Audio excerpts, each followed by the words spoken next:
少女怀了一只小豹子，并且马上就要生产，可她并不知道孩她爹是谁。起因当时她刚穿进兽室，被迫绑定生子系统，1小时之内不怀孕，她就会死。于是就近找了个重伤的男人。女王硬上弓，用完就想跑。然而她不知道的是，在她走后，那个怀孕工具人竟然从人身缓缓变成了一条猎豹，满身的伤口也正迅速愈合。她站起身体，悄悄潜伏在女孩身后。这天，女孩部落遇到魔兽袭击，执服的黑豹趁虚而入，叼走了那个强占她的可恶雌性。本打算狠狠教训这小老鼠，却忽然在她身上闻到了不一样的气息。这女人竟然怀了她的崽。黑豹沉默又兴奋，叼着小老鼠走了3天3夜，打算把它带回豹族部落。然而路上意外突生，苏婉的肚子忽然抽痛，感觉这是要生了。这才几天，一问系统才得知，她的这具身体是只小白鼠，而鼠族雌性怀孕只需30天即可生产。黑豹立刻叼着它飞奔，他们要尽快找到接生的人。然而肚子却已经等不及，幸好他的生子系统有自行分娩模式。苏婉立刻让黑豹停下，找个安全的地方，他要自己生。黑豹不发一言，迅速叼着它来到一处山凹，接着张口就是一道雷电，劈出一块平地。苏婉惊讶，原来他的天赋竟然是雷电。黑豹又用嘴巴叼了些软草铺在地上，最后看着苏婉，你先将就一下。苏婉忍痛点头，让黑豹出去。黑豹虽不放心，但还是出了山洞，守在了外面。阵痛一波波袭来，苏婉痛叫了出声。黑豹忍不住回头查看情况，恰好看到苏婉的雪白长发下因疼痛而皱起的精致五官，察觉到他在偷看，苏婉勉强笑下，不许看了。黑豹嗯了一声，扭过头去。这时系统播报，这里产出幼崽还有10分钟。苏婉从空间里取出一块鱼肉，一口炫下，承受着剧痛，只等最后一刻的到来。黑豹不安在山洞外来回踱步，忽然一群灰狼魔兽闻着血腥味朝山洞围了过来，被黑豹一道道雷电劈成了焦炭。这时山洞内忽然传来一声撕心裂肺的痛叫，黑豹立刻冲到苏婉身边，而苏婉在痛叫了那一声后便昏迷了过去。脑海里响起系统的声音，恭喜宿主产下第一个子嗣，性别男，兽体金睛黑豹，天赋风系玄阶，复兽金睛黑豹兽，奖励积分1000，成功生子大礼包1份。苏婉立刻操控意识，使用500积分换成了寿命，保住小命要紧。看着寿命那一栏还有500天，总算有种活过来的感觉。又用200积分激活了系统商店，没来得及细看，苏婉匆匆兑换1枚回元丹，便疲惫的睁开眼，服下回元丹，身体一瞬间就恢复了元气。她立刻坐起来，准备看看自己的第一个孩子。然而这一看傻了眼，宝宝呢？周围空空如也，黑豹和孩子全都不见踪影。等等，苏婉忽然想起系统的生仔播报信息，她生的孩子是金睛黑豹兽。原来那天重伤的男人是他，难怪他这些天一直叼着自己，管吃管喝，就是不辨人形，是怕我认出他吧。苏婉心里气闷的要死，这可是他的第一个孩子，连长什么模样都没有见到，便被人给带走了，怎能不气？不过系统是积分制的，注定他只管生难管养，黑豹把他带走，倒是方便他准备下一胎了。苏婉只能这样安慰自己，当初自己在鼠族养第一胎时，倒是有一个疯狂追求自己的同族雄性琳琅，条件还不错。不过等他回到鼠族，从哥哥口中的得知，琳琅竟然和族长的女儿阿什利成亲了。虽说他是被下了情果才做的夫妻，但这个男人已经从苏婉的下一任伴侣中剔除了。他一边正常生活，一边修炼异能。是的，他从系统奖励的生子大礼包里开出了火系异能奖励。父亲和哥哥得知这个消息后震惊极了，只因雌性是无法觉醒异能的。苏婉无疑是鼠族头一个觉醒异能的雌性。这天目标任务终于出现，家里来了2个客人，竟然琳琅和他的好哥们祖鲁。苏婉的目光放在祖鲁身上，上次陪父亲去集市交易物资时，他就对着这个男人印象深刻。男人是兔族，很年轻，雄姿英发，相貌堂堂，身上还有一股草木的清香。他经常用猎物在父亲的摊位交换物资，得知他是兔族最受器重的少年雄性，而且水系天赋很高。他当即祖鲁暂把定为下一窝孩子的爹。现在苏婉也只能把这场穿越当成一场游戏。这些男人就是他要攻略的 NPC， 雄性的等级越高，生出的胎儿天赋越高，得到的积分也越多。他的最终愿望就是攒够1亿积分，回到现实世界和妈妈相聚。而此时的祖鲁就双眼发亮，一眨不眨地盯着苏婉，既是看痴了。他从没见过这么美的雌性，而他身旁的琳琅也呆住，苏婉竟然还活着。阿什利明明告诉他，苏婉已经死于魔兽爪下了，然后大错已著，他已成亲，再也没机会了。祖鲁完全不顾伤心的好兄弟，他要定了这个雌性。第二天便进山猎杀了一头800斤的野猪，将猪肉扛在肩上，再次敲开了苏婉的家门。婉妹妹，我今晚能留下来吃饭吗？苏婉本就对他有好感，亲手下厨，用他送来的肉炖了汤。祖鲁端起碗一口下去，然后眼睛就直了。这是什么？苏婉笑眯眯的回答：胡椒猪肉汤，好不好吃？祖鲁一脸难言的看着他。你放了秦果？苏婉愕然，那个闻着像胡椒的调料即是秦果，此果只对雄性有用，怪不得他吃着没事。苏婉现在彻底傻了眼，问：那怎么办？祖鲁咧嘴一笑，却脸上全是邪气。好办啊，你来给我解。说着话，他耳朵根儿已经开始泛红，明显已经情动。没等苏婉反应，就将他拦腰抱起，朝着屋里走去，并对爹爹奥罗道：那头野猪当时见面礼，我听说琳琅给了16枚金币做嫁妆，我出60。苏婉想要挣扎，但他的力气太大了，根本就挣脱不了，只能把丑话说在前面。那个，我不会嫁给你的，我以后可能还有别的受夫，绝对不会就你一个。祖鲁毫不在意。没问题，你喜欢就好。苏婉失笑，只得同意。系统不用花积分的生子丹、金髓丹，他一口接一口的吃下，但祖鲁的精力实在太盛了，要不是吃了2次回元丹，他根本就承受不下来。不知过了多久，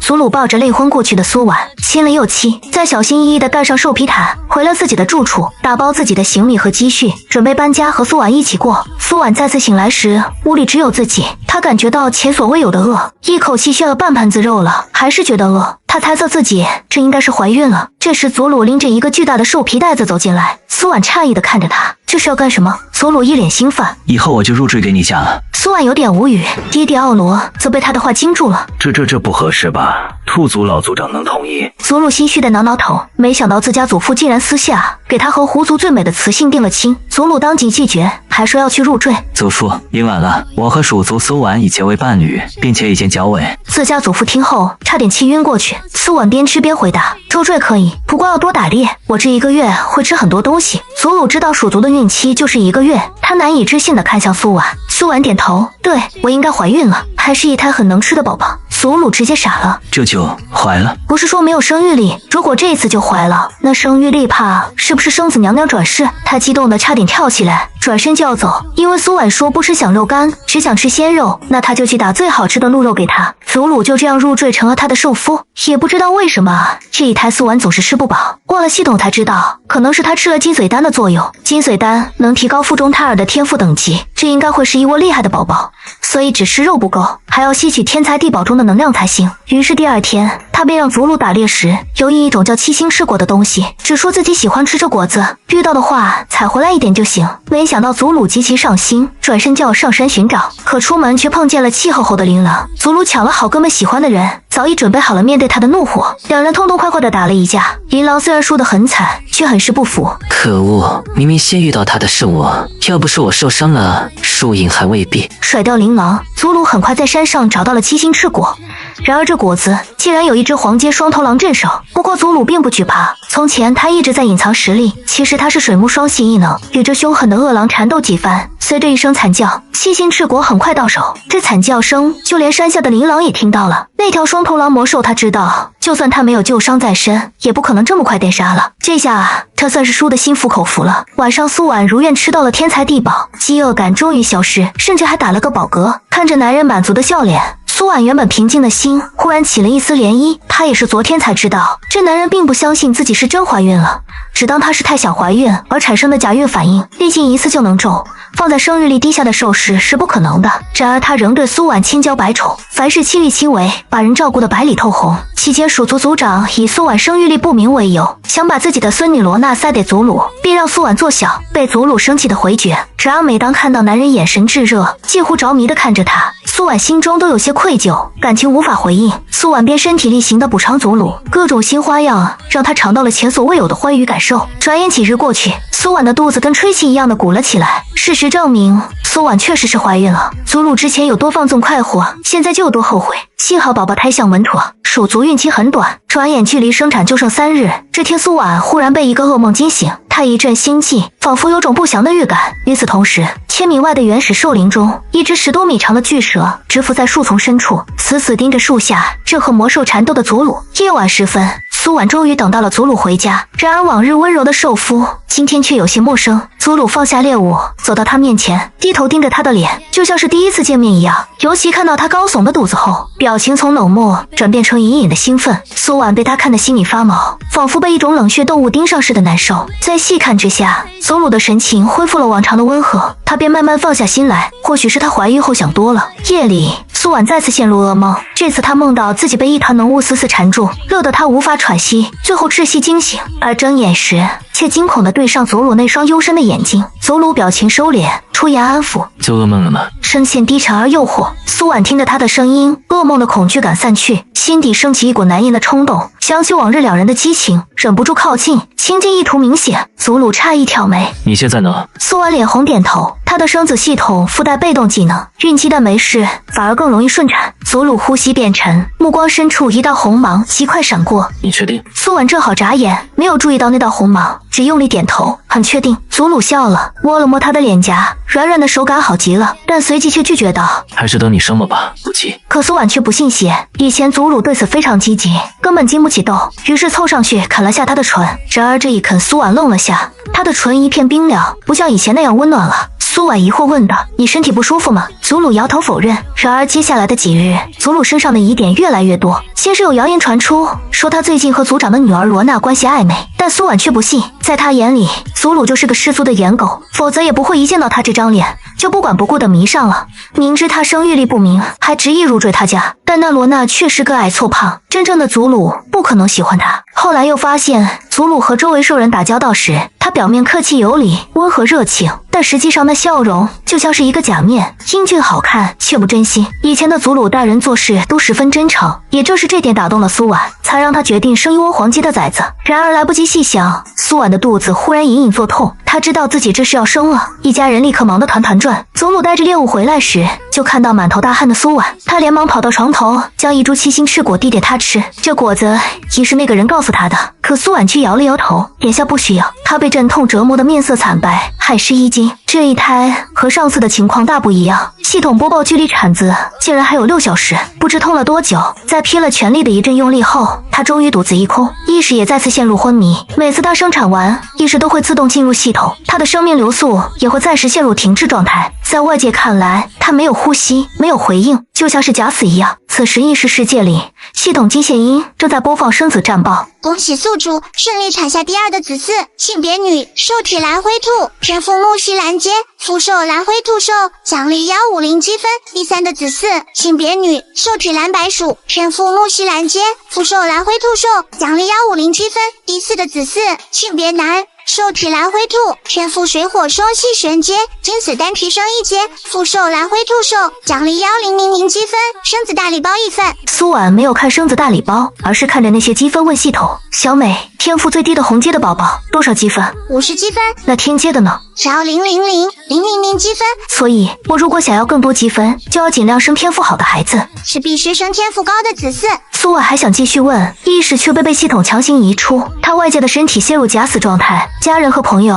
看她呼吸都停了，还以为她挂了。来帮忙的阿什利松了口气：“没事就好，快看看你生的宝宝，都好漂亮，也很健壮。”阿什利把3个崽崽递了过来，看着3个小动物，苏婉拼命暗示自己，以后会变成人的，会变成人的。这时祖鲁端着一碗牛乳进来：“辛苦了，婉婉。”天知道孩子出生时，他看到那个雄性兔崽子时都惊呆了。这女人什么肚子，竟然生出了火水双系玄阶，另外2个雌性也都是蓝阶的木系天赋。在兽世，天赋等级从高到低依次为天地玄黄蓝绿红阶。蓝阶虽然不高，但是西区的雌性普遍都没有天赋，这已经很是稀有了。祖鲁目光忍不住看向苏婉的肚子，什么时候下等物种的生育力这么强了？还是自己意外捡到宝了？他眼里全是金光，显然是心动了。这边苏婉接过食物回道：“我没事，我的任务完成了，以后养崽都是你的事了。在兽世，雌性稀少，只负责产子，而雄性则要负责打猎和养娃。”祖鲁满口答应。养幼崽本就是雄性的事，你好好休养身体。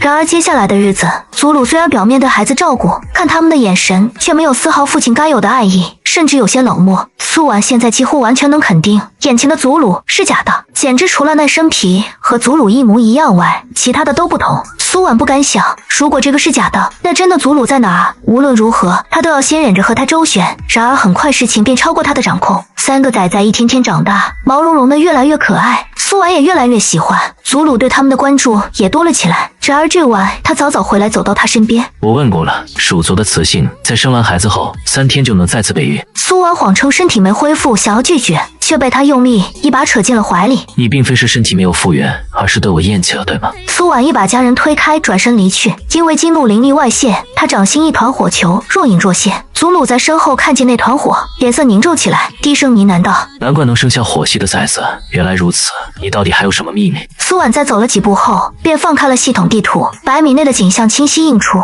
他不仅看清了祖鲁惊讶的反应，连他的低语也听得一字不落。果然是假的，真的祖鲁早就知道我有火系天赋的事，还说想知道我的秘密。难道他一直留在我身边是要起我的底吗？然而真相不止如此。第2晚，祖鲁再次凑到他身前，申请再生一窝崽，不生。苏婉依旧果断拒绝，脑海里却响起系统的声音：“请告宿主，不可拒绝天赋高雄性的生子请求，再犯扣积分500分。”苏婉瞬间惊得瞪大了眼睛，在心里质问系统：“你这是干的人事？”小美一副公事公办的口吻：“提醒宿主，感情用事是生子系统大忌。”苏婉无语片刻，但转瞬就明白为什么生子系统会选中他，因为他遭受过感情背叛，心死如灰。如果他被情爱干扰，甚至为此拒绝再生子，那么生子系统很可能会直接灭了他，再找其他的宿主。一阵寒气袭遍全身。我知道了，我知道了。苏婉的意识从系统内退出，祖鲁见他一动不动地站着，脸色还很苍白，关切问道：“你怎么了？”苏婉心里一团乱麻，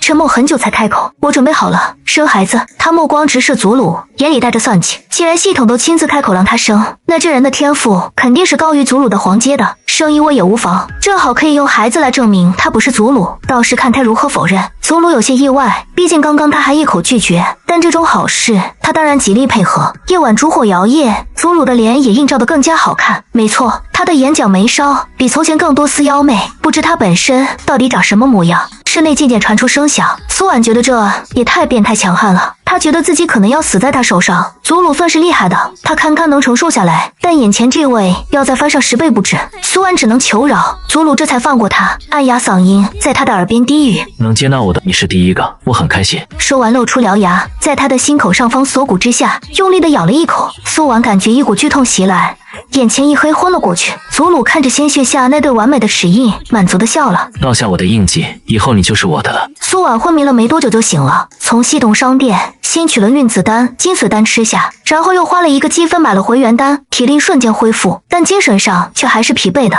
他的精力仿佛无限一样，若非有回元丹，未必能接受得了他。生子系统真不是简单做做就能行的，天赋高的雄性往往代表着强大，全方面的强大。餐桌前，祖鲁精神奕奕地在切鱼肉片，见到苏婉时明显带着3分讨好。起来了，我准备了白鱼肉，鲜甜口味的，一点也不咸。苏婉道谢接过，举动间还带着一股慵懒媚态。祖鲁顿觉又有些口干舌燥，声音愈发低哑：“除了鱼，还有什么想吃的吗？”苏婉看着碗里的鱼肉，腹中忽然升起一股控制不住的恶意，她又想暴饮暴食了。金髓丹的副作用又开始了。苏婉看着碗里的鱼肉，腹中忽然升起一股控制不住的恶意，她又想暴饮暴食了。金髓丹的副作用又开始了。苏婉瞬间饿得眼前发晕，对祖鲁下命令：“我想吃7星吃果那样的天才地宝，你立刻去给我找去。”说完，又让哥哥把家里所有的鲜肉都拿来，又是一口气炫了半盆。哥哥小洛看这情况，迟疑问道：“你不会又怀孕了吧？”苏婉无语的点了下头。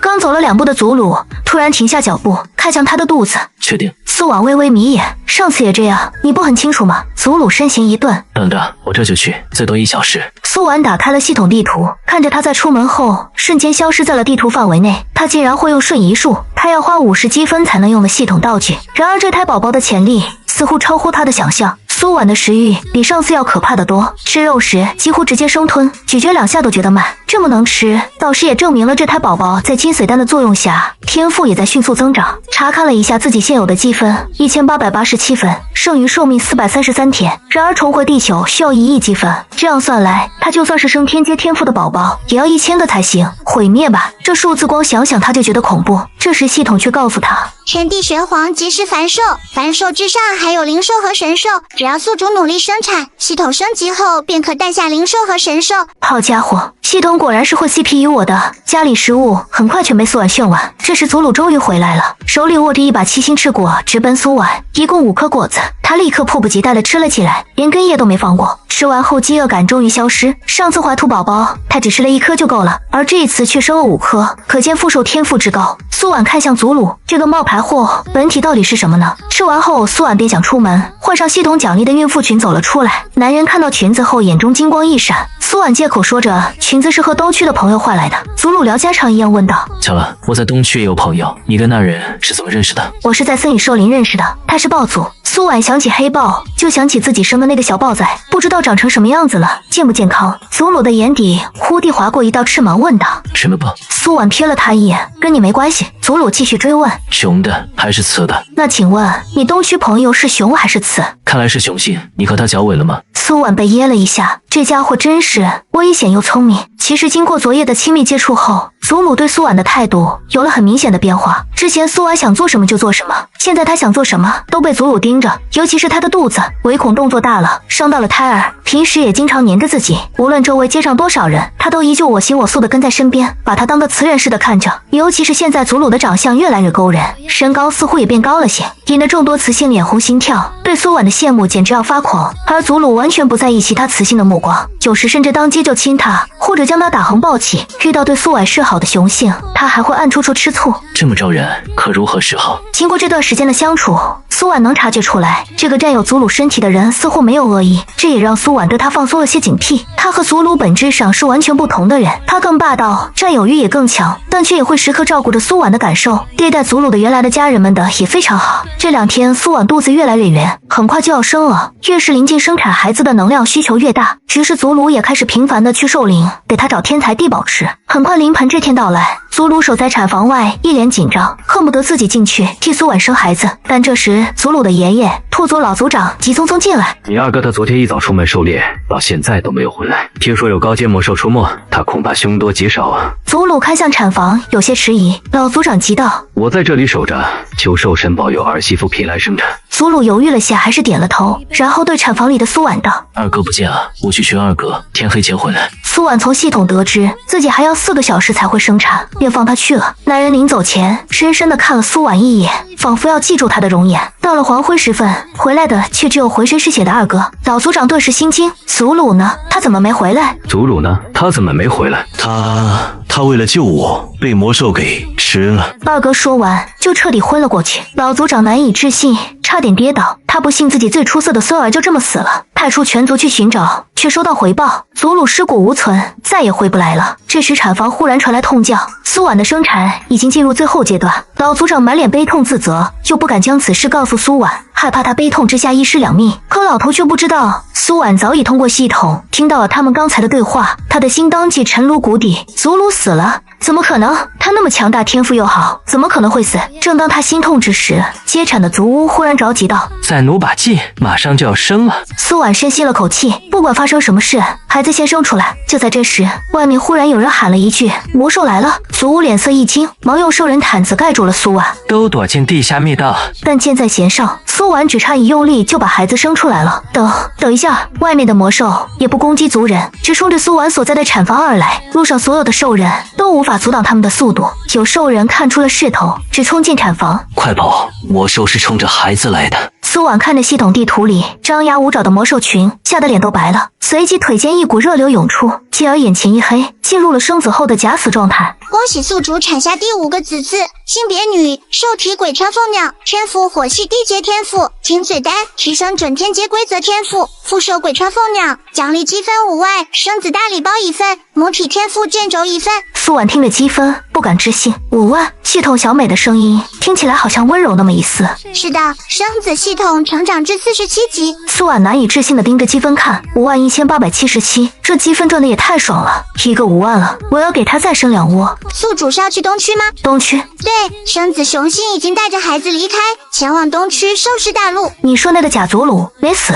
苏婉这才想起什么，忙看向附设那一栏的信息：鬼车凤鸟。宿主可要用50名积分兑换祖鲁的下落。苏婉果断兑换，要不是五儿赚的积分多，他可舍不得。积分扣除后，一条记录视频在他面前播放，前因后果都在画面里一一展示。原来真的祖鲁在和魔兽缠斗时，为了保护兄弟落败，奄奄一息之时，遇到了一个脸上戴面具的黑衣男子。面具男问他：你有什么遗憾吗？看起来十分不甘，就这么死。祖鲁苦涩地回答：我的妻子要生孩子了，我本是来为她采七星赤果和猎鹿来的，她在家肯定饿极了。面具男子回道：我可以帮你送一趟。下一刻，祖鲁就死了。男子低头看着他呢喃道：孩子，下等兽人还真让人羡慕，简简单单就能有子嗣。随后，面具男的身体幻化成一条红黑相间的巨蛇，巨蛇口中飘出一缕黑色雾气，雾气钻进了祖鲁的身体里。没多久，祖鲁便睁开了眼睛。视频到这里结束了，后面的祖鲁便是换了内心的假祖鲁。苏婉有些不解，可既然是祖鲁的身体，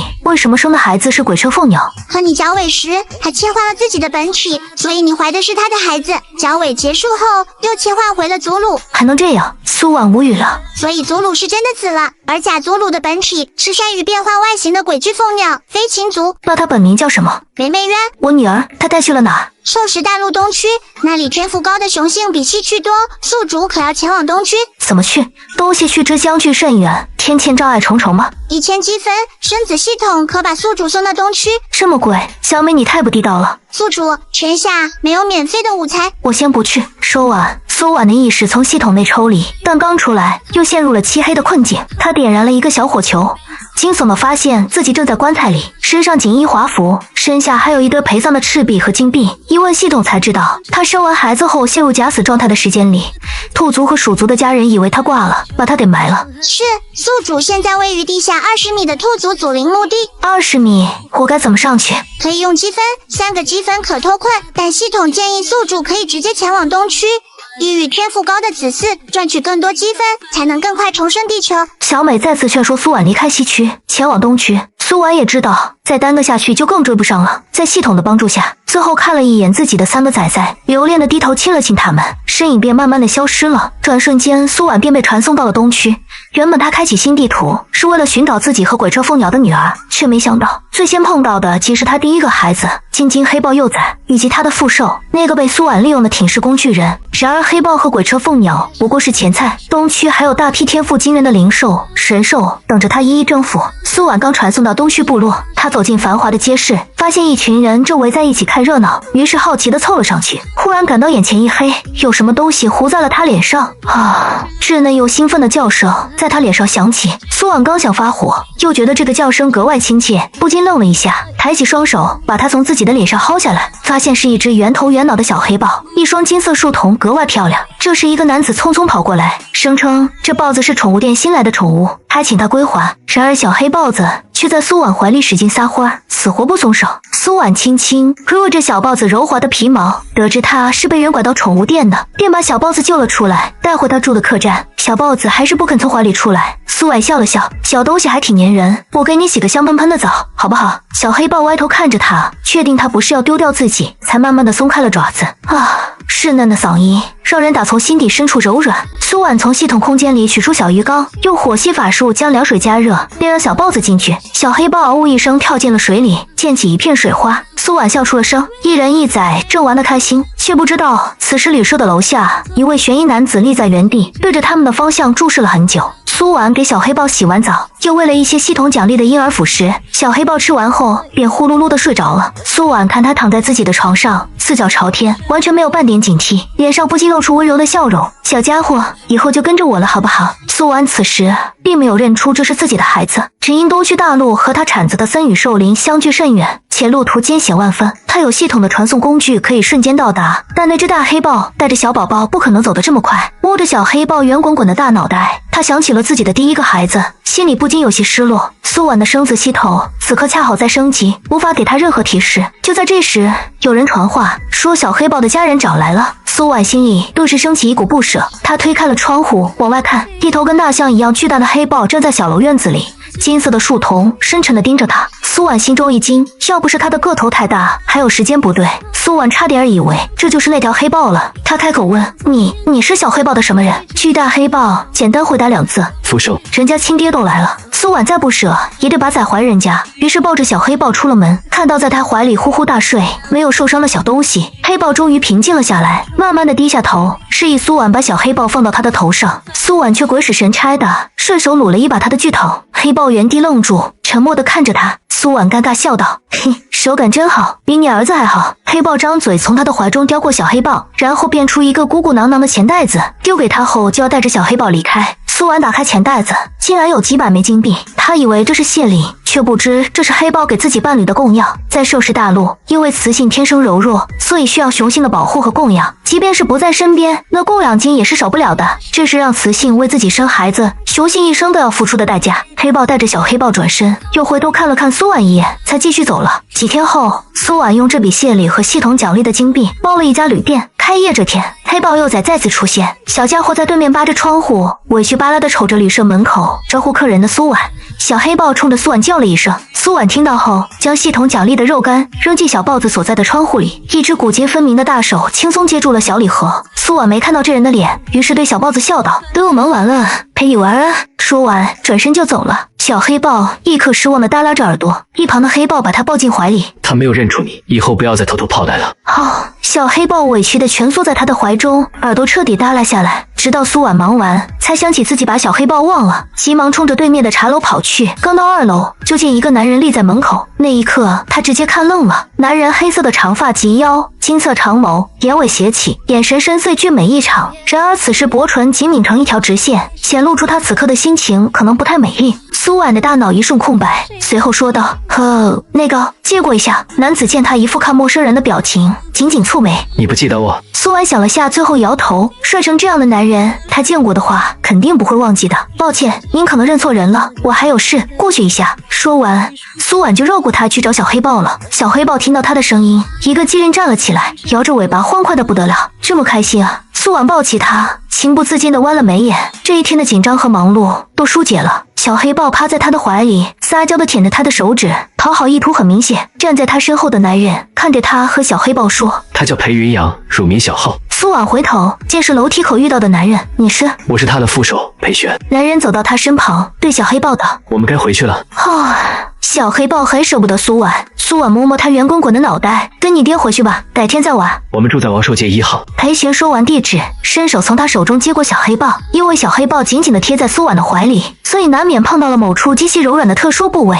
随时可以来。苏婉笑着回了声好。裴璇能看出他应该在随口应付，想了想补充说：“每个月1号过来陪他玩1天，我出10个金币。”苏婉表情愕然：“如果你嫌少，可以自己说个价。”“不，也不用给我金币。”苏婉看着趴在他怀中满目希冀瞅着他的小黑豹：“我可以去陪他，当然前提是我有空的话。”好。裴璇抱着小黑豹转身就要走，又突然回头提醒道：“明天就是1号了，我们在王寿街1号。”苏婉一愣，可已经答应了他，自然不会爽约。于是第2天苏婉便前往那里。裴璇派了人专门在路口迎接，这里是贵族区，普通人无法进入。苏婉刚下车就被一道黑色扑了上来，差点没把他给撞翻了。苏婉抱住他：“小浩，你怎么知道我来了？”裴璇紧随其后，看着苏婉，他的嗅觉不错，老远就闻到了他身上迷人的气息。男人请苏婉进门，带他参观府邸。苏婉被这阔气的园林镇住了，这住的地方也太大了，市里不会就你和小浩吧？男人点点头。苏婉看他怀里的小浩，小家伙自打扑进他的怀里后就乖乖的，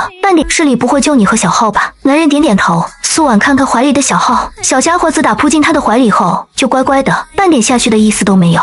如果你想住在这里也可以，空的房间很多。裴璇说完就径直往前走了，仿佛害怕听到苏婉的回答。然而苏婉还是明确拒绝：“我有旅社，不缺住的地方。对了，你的夫人呢？”裴璇停下脚步，回头看他。苏婉见他目光有些复杂：“怎么了？”男人回答：“雄性有了孩子后，那为他生子的雌性便是他的妻子，除非对方死亡或明确说过不需要他做受妇，否则他终其一生不可有第2个雌性。”苏婉愕然：“竟然还有这条规定吗？那我……”话头突然止住，他给3个雄性生了3窝，岂不是已经有3个受夫了？等等，他生完孩子后会进入假死状态，所以他们应该也以为他死了。既然人都死了，他们也就不会再挂在他这条野树杈上了吧。想到这一点，苏婉还真庆幸系统为他安排的这个假死设定，至少避了很多麻烦。见他不说话了，裴玄主动问：“你怎么了？”苏婉回过神：“没什么。那小浩的娘呢？”裴玄又看了看他，并不回答，仿佛有点生气似的，扭过头继续朝前走。小浩在嗷呜一声抱住了他的脖子，使劲撒娇。裴玄平时可没有这亲切的待遇，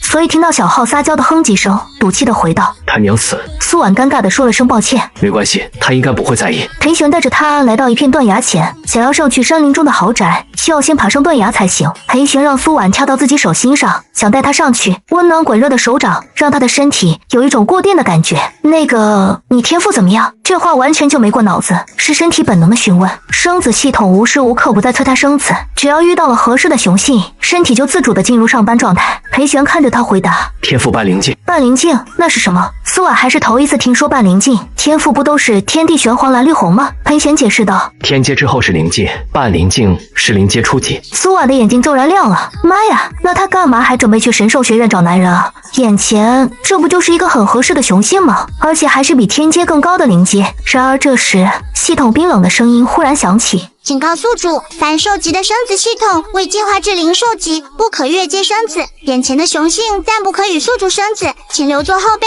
继续寻找其他凡兽级的雄性。”他刚刚燃起的激动被浇了个干净。不过进入洞区后，系统一直是升级状态，无法使用，如今终于回归了，还带来一个好消息：系统商店上了新品了，御兽丹可随机提升幼兽灵1次的天赋，最多服用3次，只需要1积分。苏婉立刻兑换了1枚。等他的意识从系统里出来后，发现自己正躺在裴玄的怀中，两人已经来到了山上。小浩趴在他的怀里睡着了。裴玄低头看他，张口道歉：“失礼了。”“没关系，谁让我天赋不行，本体也不行。”苏婉说着，目光温柔地看着怀中的小浩：“我有个礼物送给他，不知道你愿不愿意？”“他喜欢就好。”裴玄并不反对。苏婉补充道：“是吃的。”可裴玄还是点头。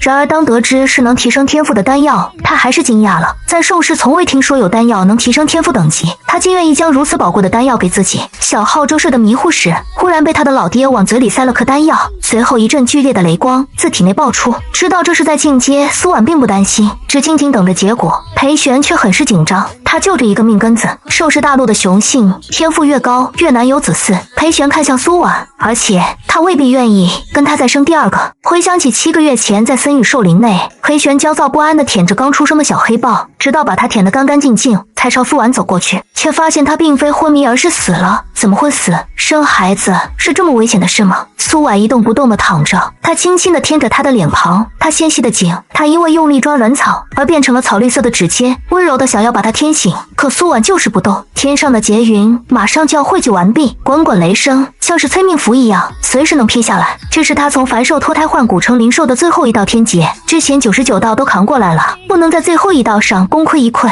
裴玄低头对地上的女人说：“你在这里等我一会儿，等我立完劫就来找你，我一定会想办法把你救活，哪怕是和死亡规则之神交易。”他用一道雷电结界笼罩住了苏婉，最后叼起刚出生的小黑豹。他需要体温保暖，否则很可能活不了。然而他没想到，等自己渡劫回来，山洞早已空空，只有地上留下一枚上品金币。男人以为这是他死后化成的，为此伤心不已。殊不知苏婉早已离开，而这枚金币则是破坏保护结界的其他魔兽尸体幻化的。他从没想到这女人竟然还活着。此时小浩身上的雷电慢慢消散了，裴玄着实震惊了，儿子的天赋竟然从阶段提升到了地阶。苏婉见有效，立刻又取出2粒，对裴玄解释道：“1次之内的幼兽最多吃3粒，再多就没用了。”裴玄十分郑重地对苏婉道：“我欠你一个大人情。”随即将另外2枚一起喂给了小豹子。苏婉笑着回道：“不用谢，说实话，我也有一个小黑豹的儿子，但我从来没有见过他，想来是和他有些相像的，所以我也是透过他思念自己的儿子。”裴玄看他的眼神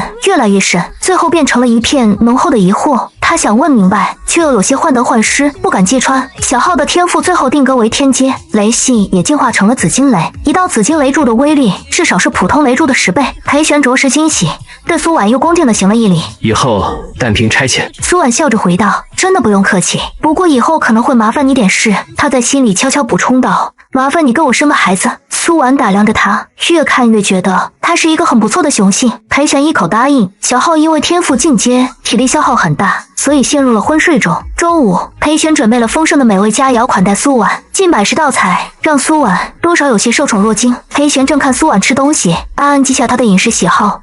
这也是做这么多菜的主要原因。看他最先最想吃什么。这时有客人拜访，裴玄临时离开片刻，期间苏婉和旁边的侍女聊了起来，得知青金黑豹兽就只剩下裴玄一个纯血了，而且他就是这一族的族长，并且裴玄之所以能出生，是现老族长拿命换来的，用自己余下的寿命和兽皇之血献祭生命规则之神，这才求得子嗣。苏婉震惊了，这代价是不是太大了点啊？生个孩子有那么难吗？他继续追问。那小浩也是你们族长这么求来的？侍女骄傲回答。当然不是了，少族长是族长半年前在森羽兽林游历时带回来的，不是混血兽，而是纯血的金金黑豹兽。苏婉愣住，半年前森羽兽林，这么巧吗？意识回了系统。小美，我问一下，小浩是不是我第一个孩子？问出口后，他的心就提到了嗓子眼。是的。苏婉手里的肉包子啪嗒掉在了桌子上，难怪裴玄会在茶楼问他那个问题，只是他确实没见过他那张脸。事急从权，他当时浑身焦黑，准确的说，上半身都血肉模糊的。要不是为了能赶紧怀孕，保住小命，他根本就不会跟他做。可是他不是半灵境的天赋吗？为什么能和我生出小浩来？当时他受伤是历劫造成的，修为压制在玄阶左右，所以宿主能生下玄阶子嗣，成功历劫后进化至半灵境。苏婉有些无语，感情我掐了个空道。不过如果他当时就是半灵境，那估计他在1小时内就怀不上孩子，更没活路了。他再次打开系统商店，仔细看着才注意到，原来提升天赋的丹药只能给自己的亲生孩子使用，所以才只需要1积分就能兑换。小浩原来不是长得像，而是就是他的孩子，也难怪和他那么亲。裴玄一定知道，而且也早就认出了我，可他却不告诉我，为什么？难道是怕我跟他抢孩子？苏婉顾不上吃饭了，回了小浩睡觉的房间，把呼呼大睡的小浩抱起来亲了亲，然后下一瞬就把他装进了系统空间里。那是系统专门给他放孩子用的，现在正好用上。随后又变成一只小白鼠，打开系统地图，顺着偏僻墙壁角落一路溜走。既然他能偷偷带孩子走，那我也能让他也尝尝孩子丢了的滋味。等裴玄应酬完客人再来找苏婉，发现女人和儿子一起不见了，难道是他把孩子带走了？但他的宅邸并不防御结界，只要小浩离开，他第一个就能发现。难道是有人劫走了他们两个？想到这，裴玄的脸色沉了下来，能在他的眼皮下悄无声息地把人劫走，整个皇都只有一人能做到，那便是兽皇子期。自己是半灵境的修为，而兽皇已经是灵境巅峰的修为。裴玄立刻动身前往兽皇宫去找兽皇，殊不知他万分担心的两人此时正高兴地飞起。升级成功的小豹子不仅体型长大一圈，竟还能口吐人言了。小浩一起来就发现娘亲带他出来玩，高兴地趴下。娘可以骑在我背上，我带你去个好玩的地方哦。好啊，我儿子真是懂事呢。苏婉爬上了小浩的背，轻拍他的圆脑袋。出发。话音刚落，小浩便犹如一道闪电消失在了原地，鸟俩遨游在天空，速度快的苏婉都睁不开眼。最后小浩在兽皇陛下的临海园停下，他爹爹以前经常带他来这里洗澡。苏婉警惕地看向周围，兽皇陛下，那这里算是禁地吧？他不想卷入是非，刚想劝儿子换个地方，就见小家伙一个前扑跳进了水里，然后开始撒欢地玩。看他玩得开心，苏婉想着来一时半会儿也走不了，于是又打开系统地图，看看周围有没有人。然而这一看不要紧，下一瞬浑身僵硬，手脚发麻。就在他的身后，也就3步不到的距离，一个活生生的人站在那里。那人身量极为高挑，穿的浴袍，容颜妖冶，如果不是露出的胸膛显示是男性，他还以为是个绝世高挑美女。那双紫色眼眸正灼灼凝视着他，让苏婉有些遍体生寒。系统地图只有他自己能看得到，所以对方并不知道自己已经发现了他。苏婉强忍恐惧跳进水里，快速地朝小浩游去，打算把他收进系统空间，然后瞬移逃走。却不曾想，此时裴玄从天而降，他嗅到了苏婉和小浩的气息，看向兽皇子期的眼睛刹那就红了。一场大战一触即发，黑豹追老婆追到了兽皇家，以为是兽皇抢走了老婆儿子，兽皇无辜背锅也火大得很，跟他大战了3天3夜，而罪魁祸首此刻却带着崽崽瞬移跑了。一人一崽来到兽林，苏婉想看看儿子进阶后武力如何，便让他独自对战魔兽。小黑豹被追得哇哇大叫，嘴里还不断喊着娘亲救命。他空有一身天赋，却还没修习功法，不知道如何利用天赋战斗。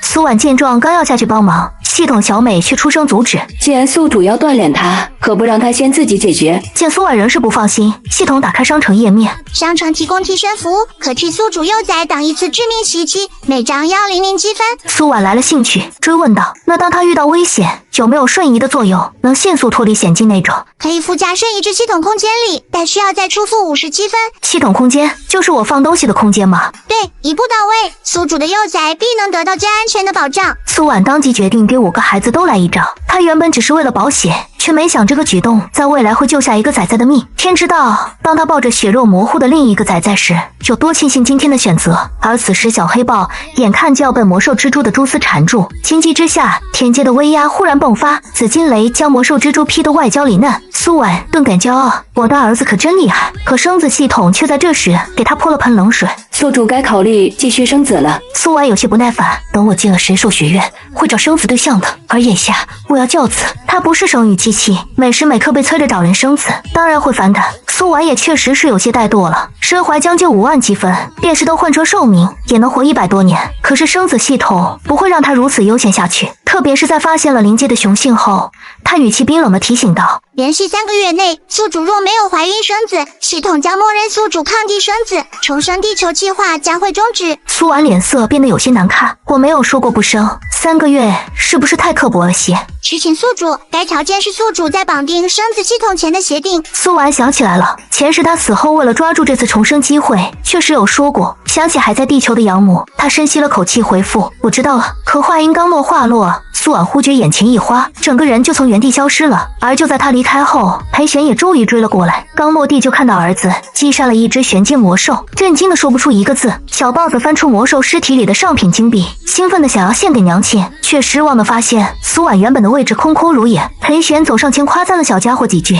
可小家伙却仍然失落。爹爹，娘亲呢？裴玄走上前夸赞了小家伙几句，可小家伙却仍然失落。爹爹，娘亲呢？裴玄脸色不太好看，但还是找了个借口对儿子解释。他应该回旅社了，明天神兽学院开学，你娘要去参加入学考试。小浩还小，三言两语的就被哄住了。裴玄变成兽身，把小黑豹放在自己的背上。要不要跟爹去杀更多的魔兽？好啊，娘说她要买一条裙子，很贵，儿子要赚钱给娘买裙子。裴玄低声答应，随后背着他慢慢的朝着兽林深处走去，眼神却带着坚定和一种势在必得的决心。而此时，苏婉站在自己的房间里，脸色十分难看。小美，你做什么？这次瞬移是小美擅作主张，但依然扣了她的积分。你带走幼崽，引起了腹兽的杀心，系统检测到腹兽身上的杀气，为了保证宿主的生命安全，启动了紧急瞬移避险。苏婉皱眉，有些不信系统的话。你说裴玄要杀我，他儿子可是我生的。对于腹兽来说，生子的雌性只是繁衍后代的工具，他们才是生子工具。苏婉忽然怒了，但又不得不承认，他说的是冷漠无情的事实，彼此的存在都是工具人。这时系统忽然发出警告，检测到宿主感情波动较大，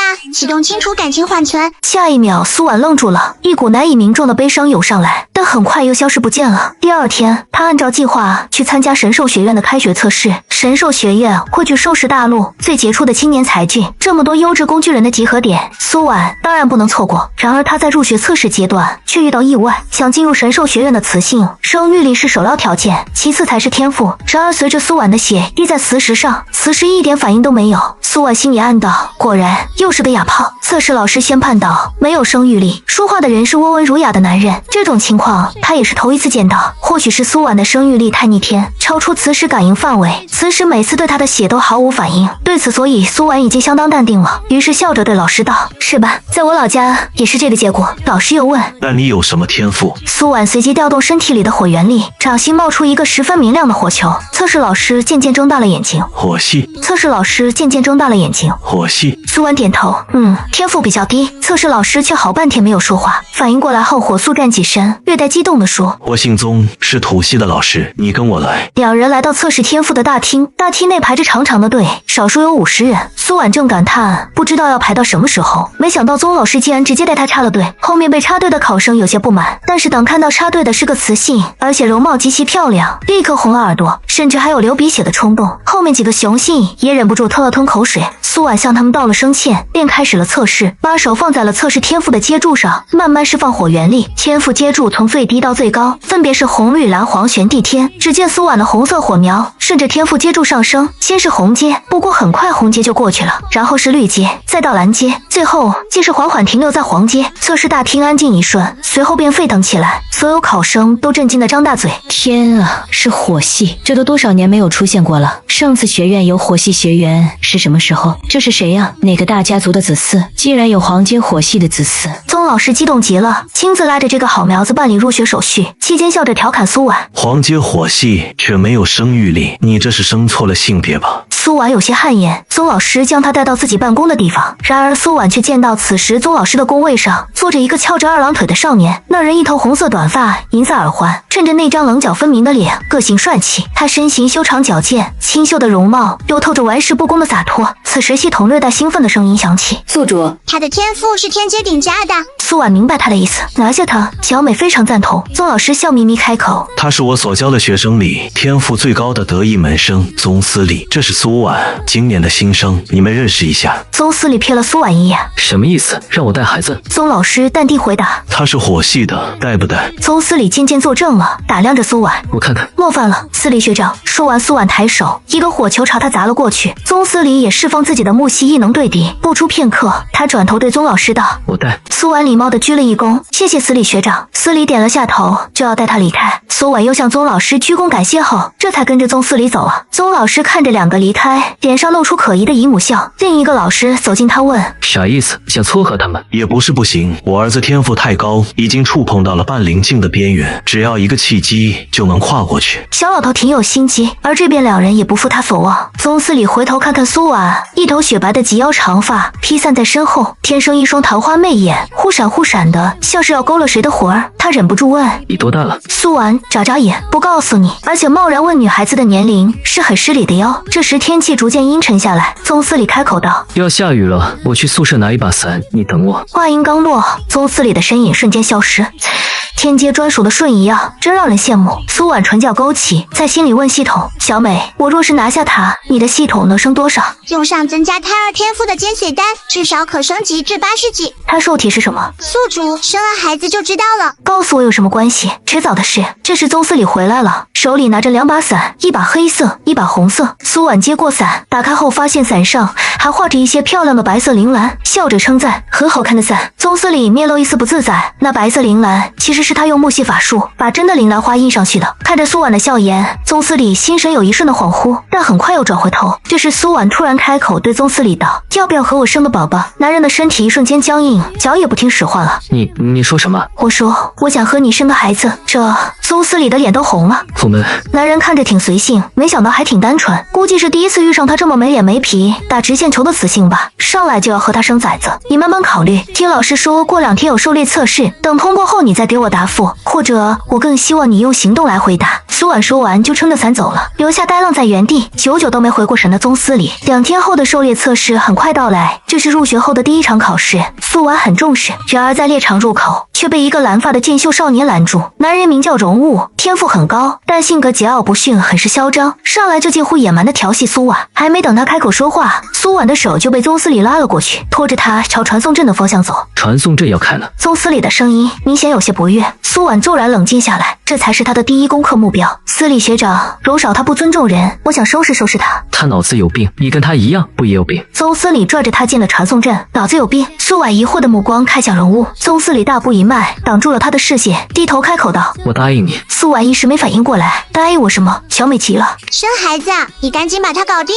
他马上就要进入半灵境了，到时候就生不了了。苏婉顿时一个机灵，拉住了宗司礼。好，咱们不去狩猎了，现在就走吧。宗司礼只是看苏婉一直盯着容物，感觉有些不爽，才脱口而出的话，可现在却被苏婉弄得脸红到了脖子根。那个，还是先完成测试，无非就是抓几个魔兽，我帮你便是，剩下的时间都可以那个。苏婉眯着眼逗他，那个什么？宗司礼慌乱的转过头，丢了一枚上品金币，启动了传送阵。一阵熟悉的逃魂野花后，苏婉又回到了天元兽灵。本次试炼的目的是杀几头幻魔兽，这对苏婉来说并不难。当前她有更重要的事，于是转头小声对宗司礼说：要不咱们先不杀幻魔兽了，找个地方生宝宝去吧。按小美的说法，她要尽快怀上宗司礼的孩子，否则等她踏入了半灵境，那就要换目标了。宗司礼被她的豪急震惊。你是不是到繁育期了？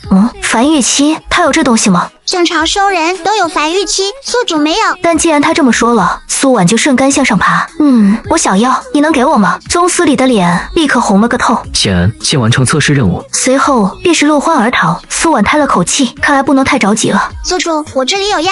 苏婉无语，得料还有比他更着急的。原本他已经打算好好做任务，然而没过多会，他们竟然意外路过一个十分隐蔽的山洞。苏婉顿时计上心头，借口要休息会，把师兄骗到一个十分隐蔽的山洞，从系统那整了个飘飘然的药，掺进一壶酒里，然后递给师兄宗司礼。7口下肚，他脸就开始发热。苏婉主动出击，伸手抱住了他的腰，随后在心里感叹：好腰啊，感觉又会是一次很辛苦又很刺激的体验。宗司礼在他抱住自己的那一刻，知道他为什么要来这里了。看来他就是发情期到了，怕我不愿意帮他，所以一步步的诱惑我。你真的做好准备了，要和我？宗司礼的声音格外低哑，又像是狂风暴雨前的宁静。苏婉有种不祥的预感，应该不只是辛苦和刺激，说不定还很恐怖。但是开弓没有回头箭，只能硬着头皮往前趟了。怎么？如果你不行的话，那临死他也要占嘴上的便宜。然而下一秒唇边被堵住，肆无忌惮的攻城略地。原本地面有不少乱石，不知什么时候一扫而空，还铺上了柔软舒适的床垫、被褥、锦毯。你会知道我到底行不行？都说少年郎爱荒唐，一朝贪欢便难以收场。整整3天3夜，苏婉都没能从山洞里出来，他也着实透明快乐着。系统还算有点操守，早就屏蔽了外界，在他没有结束之前绝不偷看。可等到第5天时，宗司礼还要再缠着苏婉继续时，却不得不停下了，因为他天赋突然进阶，从天阶巅峰进阶到半灵境，而这道瓶颈在他看来，原本还需要10年8年才能过得去的。进入半灵境，天地间灵元气全部迫不及待地往他的身体里钻，他立刻从苏婉那撤出，盘腿打坐，开始疯狂吞那灵元气。苏婉终于得以解脱，趁着他忙着修炼，从系统商店内取了运子丹还有金髓丹，先后服下。真是少年人金欲望啊，我这有经验的都扛不住，要不是有回元丹，可能小命都要丢半条。但总算是顺利怀上了孩子。不知过了多久，等宗司礼升阶完成后，就看到苏婉已经在旁边睡着了。如今他不再是凡体兽身，而是进化成了灵兽，寿命也从原来的最高150岁增加到了700岁。他看着沉睡的苏婉，眼中有一些羞涩，但更多的是他也说不清楚的暖胀愉悦，仿佛这一刻他为他做什么都可以，哪怕是去死他都毫不畏惧。原来那是这种感觉吗？难怪桃子他们会乐此不疲，便是我也把持不住。如果不是他睡着了，很可能会再来一回。苏婉被饿醒了，金髓丹能提升胎儿的天赋，但对母体却很不友好，他又被饿疯了。宗司礼见他醒了，立刻看过来，你有什么天才地宝之类的吗？没想到男人竟凭空拿出一堆食物，原来他除了木系还有空间奥数。苏婉恍然，原来如此，难怪系统那么着急让我拿下他。这等修炼天赋，特别是空间这种规则类天赋，绝对是十分珍惜罕见的。看来我这一胎的孩子将来必然不简单，就是不知道本体到底是什么。然而面前的食物根本不够他吃，你去打猎吧，如果见到天才地宝了，顺便帮我带回来。宗司礼以为他不喜欢吃，想要吃新鲜的肉，立刻应道：好，我这就去。这个山洞我在外面加了幻阵，外面的人进不来，你再休息会儿。苏婉点点头，无比满意。他走后就拿起一块卤肉开始吃，然而把面前的所有食物吃完，又把自己系统空间里的食物全炫了。苏婉还是一点的饱腹感都没有，这金髓丹真是要命啊！苏婉揉着饿得发疼的肚子，直觉这一胎怀起来也会很不轻松，可能比明灵渊那一胎更难。正想着明灵渊那一胎，忽然他觉得自己的系统空间内多了一个东西，一只光秃秃眉毛还被开膛破肚的小鸡仔。愣了好一会儿，苏婉才猛地反应过来，这是自己生的孩子。苏婉忙把小家伙从系统空间内取出来，看着他凄惨的模样，怒火直飙极限。谁敢伤害我的孩子？小美原本正在休眠，突然察觉到宿主的怒气值在飙升，忙启动程序查看宿主的情况。是鬼车凤鸟，宿主的第5个子嗣。我知道，我就生了一只鸟。姓名明雨珍，性别女，收体鬼车凤鸟，地阶天赋奥义火系，准天阶天赋奥义准规则黑暗。苏婉的手微微颤抖，捧着手里不知是死是活的凄惨小家伙，小心翼翼地问道：他还活着吗？宿主之前为子嗣准备的替身符起作用了，他现在还活着。被开膛的原因是天赋魂珠被夺。什么？失子之痛让苏婉失控。系统等他情绪平静后开口：宿主可以用2万积分恢复子嗣被夺的天赋魂珠。我要恢复。好的，宿主。小凤鸟被剖开的空洞胸膛里多了一点温暖柔和的光点，那光点迅速蔓延，最后包住了小小的身体。整个过程需要1天的时间。苏婉心疼地把脸贴在女儿的身体上，随后小心翼翼地把女儿收回了系统空间，神色冰冷地开口：妮月，你既然养不好孩子，那就不用养了。而后问系统：我要知道是谁伤害的他。宿主稍等。没多久，小美把一段视频播放给苏婉。一间布置奢华的房间内，一只刚出生的幼鸟正蜷缩在床上睡觉。忽然，一个全身魔气的男人手里拿着一柄短刀闯了进来，他一把抓住了幼鸟，粗嘎的声音响起：黑暗规则奥义虽然不全，但贵在刚刚诞生，容易掠夺。就幼鸟感受到了生命威胁，张口吐出了一个火球，焦急地叫着。火球打在了会议人的头上，烧去了一边帽檐，露出半张脸，脸上密密麻麻刺着大片青色的字。苏婉连忙将视频暂停，放大画面。这些青字像是什么咒语？苏婉问：“能翻译脸上的字吗？”这是黑暗大陆的一种符文，系统无法给出翻译。这个人是黑暗大陆来的魔兽，他是魔兽和兽人的混血，按现在的说法也叫幻魔兽。难怪能化人形说人话。继续播放视频，灰衣人诧异地盯着幼鸟。竟然还有火系天赋，明灵渊啊明灵渊！没想到你不仅有了子嗣，天赋还如此之高，可惜了，注定成为亡你嫁衣。男人手起刀落，剖开了凤鸟的胸膛，目光贪婪血光，盯着那颗发光的珠子，伸出锋利的黑爪，摘走了女儿的天赋魂珠。苏婉看到这里，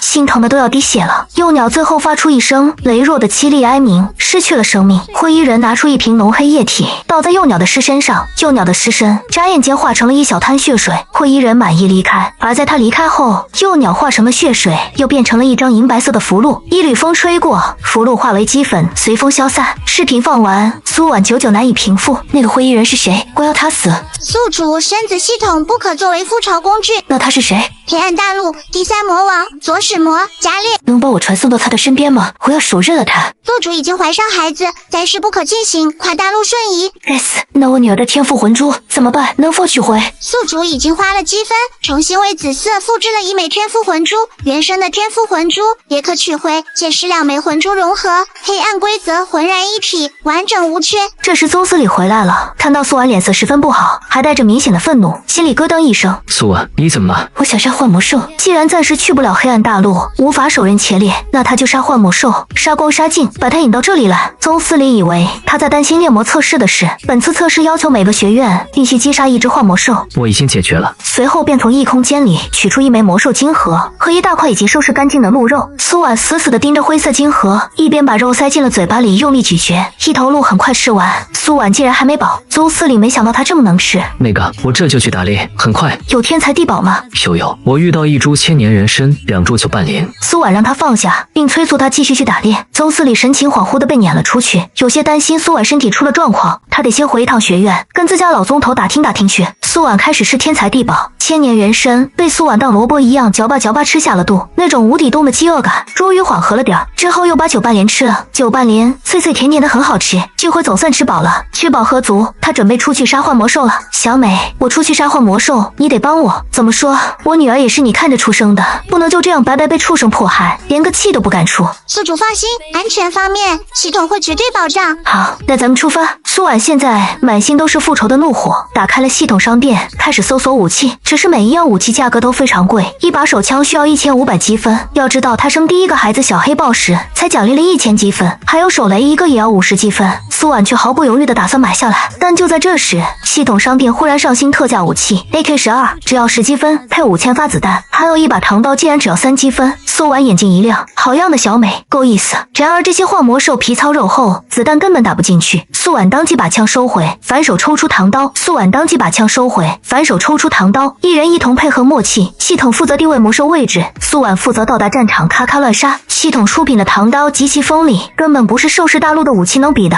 半天过去，整个兽林的20多个幻魔兽都死在他刀下，惊得随从老师和其他学员合不上嘴。这一届新生这么猛的吗？还让不让前辈们活？寻不到幻魔兽，苏婉就去连通2届的空间裂缝守着，出来一个杀一个。但没想到他想等的仇人没来，却来了另一个极其恐怖的存在，赤比蒙巨兽。此处危险，宿主准备启动瞬移。小美确定了苏婉不是这个比蒙巨兽的对手，为了他和腹中子嗣的安全，还是决定先退。苏婉正要说话，发现系统地图里多了一个绿色光点，并迅速靠近他这里。来人是赶回来的宗司礼。苏婉丝毫没有停留的意思，直接开启瞬移，下一秒身影便消失在原地。反正师兄已经进入了半宁境，还是空间奥义，这只比蒙巨兽正好给他练手。宗司礼，听我说谢谢你，因为有你，我大战一下午。等回到自己的旅社，苏婉倒头就睡。今天他是有些冲动了，自己还怀着孩子，此时体力已经到了极限，这一睡就是1天1夜过去。等他醒过来，发现床边守着一个人。宗司礼，不是，你怎么会在这儿？兽林里出了点事，所有的考生都先送回来了。宗司礼给他倒了一杯水。苏婉喝完，饥饿感来袭，无奈的看着他，我想吃酒拌莲，将男人空间里的4株酒拌莲扫荡完。苏婉还是饿，一抬眼发现宗司礼正目光复杂的看着他，你也想吃吗？不，我不吃，只是这东西好像是大补之物，你吃这么多，真的没问题吗？正因为它是大补之物，我才需要吃。苏婉摸摸自己的肚子，我怀孕了，你得负责打食。宗司礼傻眼了，真的吗？我很确定。可我家老头子说你测试结果是没有生育力。如果不是怀孕，我吃这么些天材地宝，不得补死了。苏婉最后连酒拌莲的干茎吃了。对了，这东西的根藕呢？是不是营养更丰盛？是，只是花的药性还算温和，根藕就比较猛烈了。宗司礼还是有些茫然。老宗头说过，他因为一出生天赋就是天阶，所以早就做好了将来会抱不了孙子的准备。不光是他，就连兽皇都没有自己的子嗣，所以即使他现在也进阶了半灵境，老宗头也没有多高兴，因为他境界越高，他抱孙子的希望越渺茫。苏婉摸摸没吃饱的肚子，发号施令，给我去采根藕。我还是没饱。宗司礼恍恍惚惚的离开。就在这时，空间里的小凤鸟醒了，小家伙已经恢复了天赋魂珠，亲切欢快的往他怀里扑。明雨真的大名他没有改，只是给他起了个小名儿叫蛮蛮。宗司礼很快扛着个大袋子回来，里面装满了酒拌莲根藕，他忍不住劝道：这东西就连我都只能吃一口，你确定要吃吗？苏婉十分确定，并把一只灰扑扑的小鸡仔儿丢给他。我闺女蛮蛮，以后她叫你爹。揪小鸡仔儿十分上道，欢快的在他的手心里撒娇，俨然真把他当亲爹了。他是准天阶的天赋，还不能口吐人言，不过他灵动的小眼睛也没人会把他当普通的禽鸟。宗司礼看着怀中的小鸡仔儿，震惊的说不出话来，甚至额角都冒出冷汗。那个婉婉，她是鬼车凤鸟，还是纯血准天阶的天赋，最重要的是她是雌性，天阶级的雌性，简直闻所未闻。你从哪儿拐来的？什么叫我拐来的？我是他娘，我怀他1个月亲生的。苏婉吃着脆生生的藕，见满满眼巴巴的瞅着他，就掰下来一小截给他。闺女尝尝，你爹亲手采的。对面的宗司礼觉得自己的脑袋不太够使。怎么可能？她真的能生？可现在不仅说是怀了我的孩子，还白送一个天阶的凤鸟闺女，我不会被鬼车凤族追杀吧？满满吃的啾啾直叫，显然非常爱吃。苏婉对还没回过神的宗司礼说：当然，你也有拒绝的权利，我不会怪你的。不，我愿意当他爹，关键是他亲爹愿意吗？哼，他现在没资格了。什么意思？真有亲爹吗？鬼车凤鸟报复心极强，兽氏大陆排名前3，原因就不说了，反正这闺女她要不着，现在抚养权归我。我肚子里这个，你如果不想要，我也能自己带。要，不管你怀的是谁的崽子，我都收，甭管是不是自己的娃，只要有娃，那在雄性里就是很有面儿的事。只是像我这种天赋的，也就只能做个便宜爹了。难怪他一见到我就直白的要和我交尾，原来是给孩子找爹呢。不论怎样，既然已经上了贼船，他也认了。天阶级的雌性闺女，还有没出生那个，他都全盘接受。苏婉看他那个样子，就知道他想多了，于是解释道：是你的，4天3夜，孩子他爹对自己有点信心，我也非常期待这个孩子的。小美跟他说过了，这一胎依然是单胎，而且天赋现在还是混沌状态，让他多吃点儿，促进天赋发育。好，都是我的孩子。宗司礼看着他，目光柔和且宽容，显然是没信。苏婉瞥了他一眼，便懒得理他了。那什么眼神？他生的孩子虽然受父都不同，但绝对不会乱来，谁的就是谁的，除非对方失格了，不配当爹。满满吃饱后，趴在宗司礼的怀中睡着了，十分依赖的模样。鬼车凤鸟明约，要是能看见这一幕，估计能气得背过气去。崽啊，你崽有奶就是爹呢，你爹我在这儿呢。宗司礼心生，今天喜当爹2次，呵呵，真开心。苏婉心生，男人太多也是一种烦恼呢。这边宗司礼高兴的去给老爹报喜，此时老头正一脸幽怨的跟院长抱怨：天赋越高，子嗣越难有。我儿子天赋这么高，我们老宗家恐怕是要绝后了。没想到这时儿子抱着凤鸟来了，还直接告诉老头，这以后就是你孙女了。老宗打量着眼前的小鸡仔，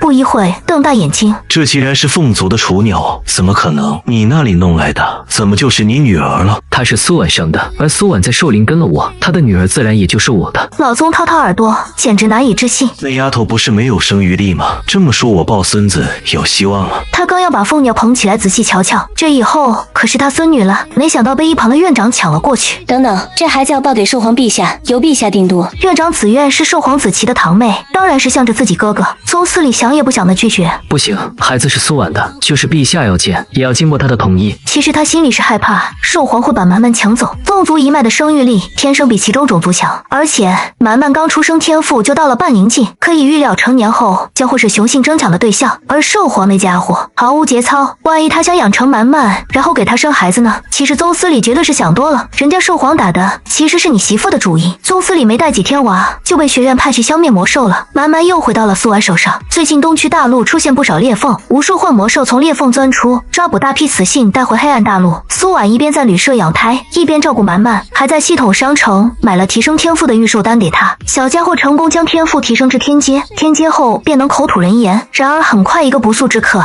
打破了这份平静。旅社内，蛮蛮轻啄了一下苏婉的手指。娘，爹去哪儿了？你爹啊，在杀坏蛋。坏蛋是什么？就是幻魔兽。宝贝，娘的心愿就是杀光幻魔兽，任何欺负了你的人都要付出惨痛的代价。这时旅社门口忽然传来一个声音：那我弄丢了女儿，要付出什么？男人不知在门口站了多久，他形容狼狈，声音沙哑，语气满含悔恨。苏婉捧着蛮蛮，亲了一下他的呆毛。乖宝，先回去睡会好不好？蛮蛮就地叫了一声，想要扭头看看来人，结果被苏婉直接收进了系统空间里。男人的状态着实算不上好，银色长发毛毛糙糙，满脸胡子拉碴，还有那双银色的眼瞳，虽然此时暗淡不少，却仍闪烁着别样的华丽尊贵。苏婉面无表情的：客人住宿吗？住宿。宁宁渊走到柜台前，眼睛直直地看着他，仿佛要看见他的心底。你明明死了，怎么活过来的？为什么不来找我？还有这个女儿是怎么来的？可是你当时还怀了一胎，听说鼠族也有双玉囊的雌性，一个玉囊怀孕，另一个玉囊储存火种，你是不是双玉囊？一早一晚怀了2个，刚才那个也是我的孩子对吗？一连串的问题，苏婉都听炸了，抬头回怼：大哥，我知道你谁呀？我和我孩子跟你也没关系吧？苏婉知道他是谁，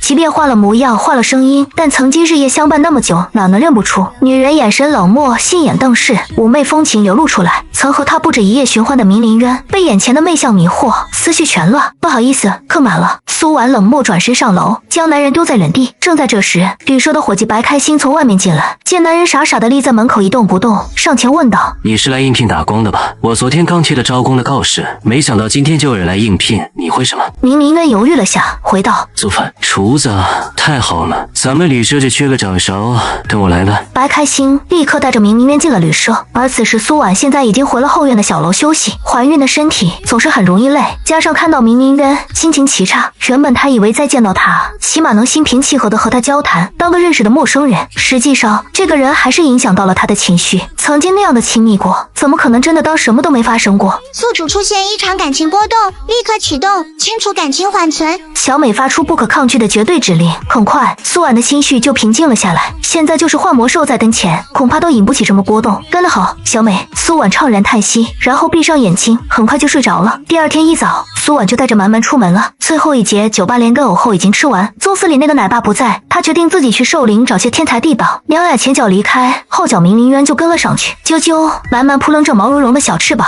战将微微的飞在空中。苏婉满意的点点头，对了，就是这样，蛮蛮飞得非常棒。你是凤鸟，将来是要制霸领空的，绝对不能让外人侵犯，所以在飞行上一定要尽早开始练。知道了，娘。蛮蛮用尽吃奶的劲儿，扑棱着小翅膀。明灵渊在远处瞧着，心疼不已，毛都没长全呢，就这么拼命飞，会受伤的。可是又不敢靠近，怕被发现再赶出去。好了，今天就先练到这，咱们去找吃的吧。娘，那个人好像是爹爹。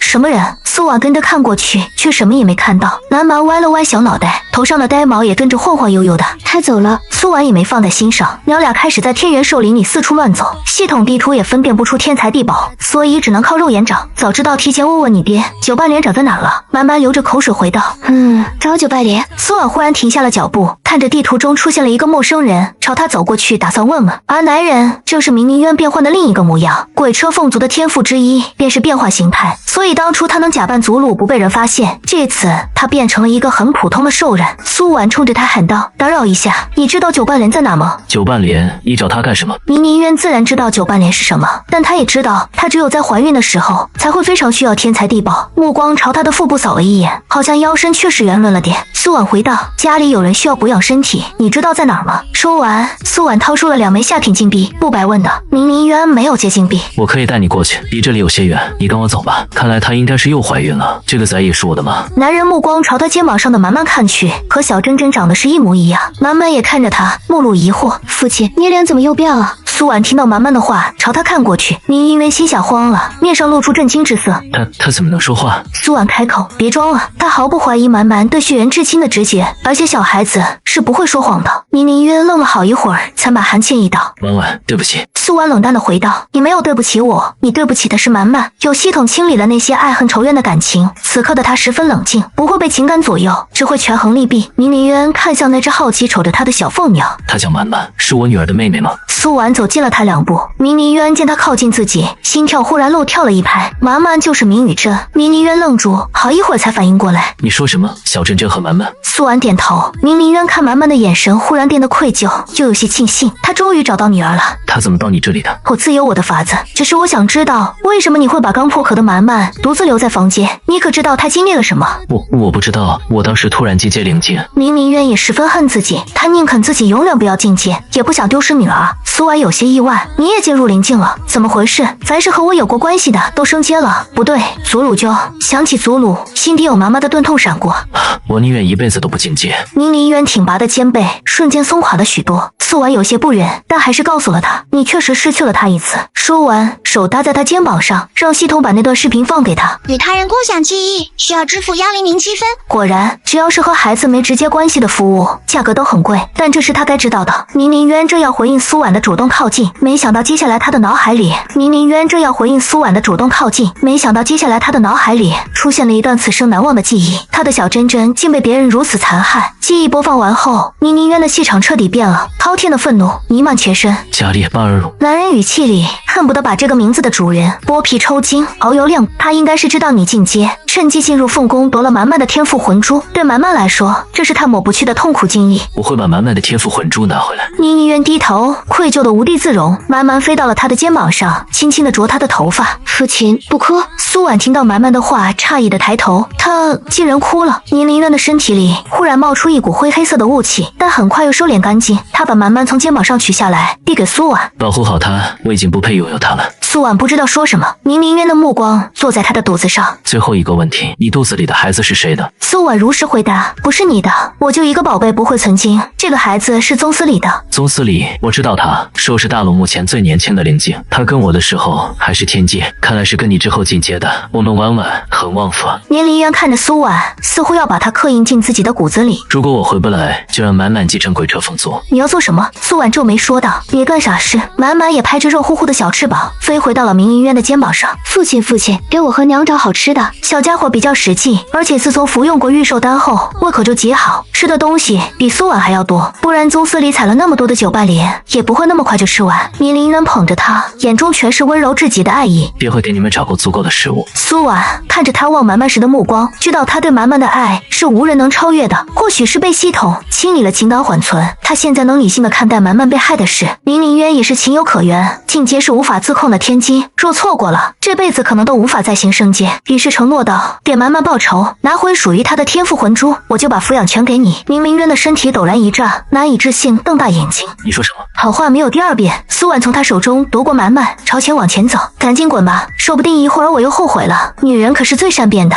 明宁渊看着他的背影，脸上露出淡淡笑意，随后身影渐渐消失。苏婉带着满满继续寻找天才地宝，不知道是不是娘俩运气不好，反正就是找不到。最后满满饿的都开始喝系统的奶粉了。苏婉正打算带着满满离开，就见到消失的人再次出现。明宁渊一手提着一条大白鱼，一手提着一大束酒伴莲，以及一些他也不认识的花花草草。我去了一趟南北商会，他们从明天开始会向你的旅社送灵材，你和孩子就不用出来冒险了。苏婉没想到他动作这么快，若是需要什么，也可以跟他们说，南北商会是我的。苏婉这回真意外了，看看肩膀上的满满说，听到没有，你还是个富二代。富二代是什么？苏婉回道，就是你老子有钱，你坐享其成就行。婉婉，明宁渊忽然凑近苏婉，苏婉没有退开，抬眼看着他，男人试探着抱住了他，见他没有抗拒，才渐渐收紧，最后像是要把他融入自己的身体里。苏婉放软身体，由着他用力抱紧自己，鼻息间也都是曾经最熟悉的味道，和他在一起时的点点滴滴回忆弥漫在心间，不由得低声呢喃着，有机会可以再生一只鸟。本以为明宁渊不会听到，没想到他立刻放开了他，眼睛亮得吓人。真的吗？苏婉有些窘久，这耳朵还挺灵。我说的是，如果有机会。苏婉想着，等生子系统升级后，少不了要生一批灵阶的孩子，有现成的雄性，他也懒得去找。提醒宿主，请尽快进食，维持胎儿天赋进化所需的能量。小美的声音犹如警铃响起，也把她刚刚升起的一丝柔情打散。干饭开始，明明人异常积极，摇身一变，换了一套适合干活的青色便服，高高兴兴的给娘俩做鱼吃。这活太熟啊！以前假扮祖鲁的时候，就经常给苏婉做好吃的。苏婉羡慕的看着他，你这衣服是想换就换吗？鬼摄凤子的变化术，等满满能化人后，她也会觉醒这个天赋。那还挺好的，闺女长大不愁衣服穿了。苏婉看了眼满满，这小家伙两眼放光的盯着鱼肉，显然已经听不到他们俩在说什么。最后母女俩吃一口喂一口，一条大鱼最鲜美的肉很快就被他们俩吃光了，只剩下一个大鱼头。明明渊半点不浪费的吃干净，对他来说这也是他吃过的最好吃的鱼头。吃饱后，满满直接躺在明明渊的头顶上，两脚朝天的睡着。他如此安心的睡觉，苏婉还是头一次见，心里那点对明明渊的芥蒂也彻底消失了。可能对于满满来说，明明渊才是陪他成长的最亲近的人。明明渊见两人困了，便开口说道：“我送你们回去。”苏婉点头，依偎在他的怀里，怀孕的困乏还有熟悉的体香，让他很快就睡着了。明明渊把苏婉送回了旅社，又陪伴了许久，从天亮到天黑，又从天黑到黎明前的黑暗。他一直坐在窗边，手里捧着满满，脑海里回想着苏婉给他看到的记忆。虽然不知道他怎么得到的那些记忆，仿佛他就在现场一样，但那绝对都是真的。轻轻拨开满满胸口处的毛，一道极细的疤还留在上面。第三魔王赤明茶，你怕是忘了，我有一半的血来自黑暗大陆。他的身上又开始散发灰黑色雾气，把满满小心翼翼地放在苏婉的胸口上。爹会拿回你的东西，为你报仇。话落，他的身后凭空出现了一道黑暗裂缝，男人坚定转身走进裂缝，开启了复仇计划。明明渊人虽然走了，却让商会每天送来天材地宝给娘俩吃。看见这么多好吃的，满满立刻飞扑上去，张口叼了只雪白的蚕虫吞进肚子，然后一口接一口，很快一整盒就被卸完了。亲自送货的商会会长目瞪口呆，那可是万年冰雪蝉，1万枚上品金币一只。这话换来的却是满满满足的打了个饱嗝。苏婉笑着让人把这些好东西都收起来。明明渊养自己的闺女，天经地义，他收的毫不手软。商会会长得知这天阶的小凤鸟竟是贵车凤鸟的继承人，顿时激动起来。太好了，太好了！我要给老族长写封信，把这个好消息告诉他。随后恭敬行了一礼，便带人急忙地走了。伙计白开心忍不住感叹，眼前这堆宝贝随便拿出来一件，可都是价值连城了。刚想到这，就看见小蛮蛮忽然张嘴喷出一个火球，而被他的火球击中了箱子，直接化成了灰烬。苏婉和白开心齐系无语，小家伙也有点自责。娘，我的真火好像进阶了，我就是控制不住自己，突然想吐个火球。苏婉看着那堆灰烬，先安抚满满，没事，不就是少吃一口。然而话音刚落，就看到那片灰烬忽然动了，一个烧焦了毛的3头小狗从灰烬里跳了出来。原来这箱子里原本装的是3头犬的蛋，这是一种比较少见且珍贵的看门兽。没想到经过凤凰真火淬炼，它们竟然直接孵了出来。汪汪，3个头一起开始叫唤。苏婉头都大了，嫌弃的转身上楼，于是3头犬就成了满满的坐骑，没事就蹲在3头犬的背上，驱使着它四处乱跑。7天后，肚子里的这个崽崽的亲爹宗司礼终于回来了，他也带着一堆灵果给苏婉进补。然而他这次却带了一个让人意想不到的消息。宗司礼看向他的腹部，一脸严肃的开口：黑暗大陆在抓兽食大陆的雌性，特别是生育力好的雌性。苏婉表情也跟着严肃起来。他们抓雌性是为了繁衍幻魔兽。黑暗大陆突然冒出来一个生子魔神，只要雌性和他交尾就能怀上孩子，而且每一胎至少10个孩子，多得有100多个。苏婉皱眉，惊讶地确认道：什么生子魔神？系统的声音忽然响起。宿主，去黑暗大陆。为什么？你不是不让我去？生子魔神本体是从生子系统逃出去的病毒，需要杀毒，你只要去，我来杀毒。每个雌性在生完幻魔兽后就会死亡。宗司礼声音沉痛，他亲眼看到一个巨大的坑里全是生产后死去的兽人。苏婉摸了摸自己的肚子，现在孕象已经出来了，而自己生完后也会死，只是他的是假死。上次他就被明灵渊给厚葬了，自己开旅社的钱还是用了这笔陪葬。这次他得提前跟宗司礼说一声，那个我如果生孩子后死了。宗司礼的脸色骤然煞白。不，那我宁肯不要孩子。苏婉抬起手指堵住他的嘴，我的意思是，如果我死了，你先别埋我，等我自己活过来。我生完孩子后应该有一个假死的时间，上次生满满就出现了这个情况，结果被明灵渊给葬了。提起明灵渊，宗司礼目光有些复杂。我这次去黑暗大陆时见到明灵渊了，我当时被2个魔王围攻，幸亏他及时出现，我才有机会脱身。只是宗司礼有些迟疑，不知道该不该和苏婉说。你继续说。苏婉看着他的表情，心里生出了一丝担忧。他现在是魔王，他不仅为生子魔王效力，还和黑暗大陆的第一魔王、第二魔王称兄道弟。苏婉摇头回道：“魔王不可能，慢慢好着呢，毕竟基因不可能骗人。想来是明灵渊利用某种方法打进了魔族内部。”苏婉想起了蛮蛮，他的天赋奥义除了火，还有一个准规则黑暗。或许明灵渊的身世真的和黑暗大陆有关。苏婉没了胃口，就把剩下的半枚果子喂给了宗司礼，别浪费。宗司礼张口吃下，唇瓣难免碰到了苏婉的手指。苏婉心头微颤，下一瞬又把手指往他的唇齿间探了探，夜色沉沉，这里不好看，我帮你们看了。放纵几次后，苏婉已经累得动不了一点。这十字形屏蔽的系统忽然出声催促：“宿主，尽快赶往黑暗大陆，否则将有更多的雌性遭到病毒的迫害。”苏婉眼珠一转：“小美，去黑暗大陆是你想去的吧？”系统无言以对。苏婉抓住了小辫子，赶紧提要求：“想让我去也行，但你总得给我点好处吧？”除了积分，宿主想要什么？我就想要积分。抱歉，宿主，你可以看看系统商店里的东西，随便挑选一件。10件？不行，最多2件。一人一桶，你来我往，最后谈到了3件物品。苏婉心满意足动身，她并没有跟宗司礼说要去黑暗大陆，她肯定不会同意，也没有动用系统的瞬移功能，因为病毒会察觉到系统存在，从而隐匿逃跑。于是苏婉自投罗网，主动找上一个幻魔兽。果然，幻魔兽见到是雌性，顿时两眼放光，直接打晕后将苏婉带回了黑暗大陆。幸好有小美保护，否则苏婉差点被刚才那一手刀砍死。黑暗大陆没有活物，空气中弥漫一股难闻的死气，苏婉被熏得连连作呕，吃的系统送的解毒丹才舒服了点。抓苏婉的幻魔兽把苏婉带到一处地下宫殿前，这里有很多人在排队，全都是被强行抓来的给魔神生孩子的雌性，而苏婉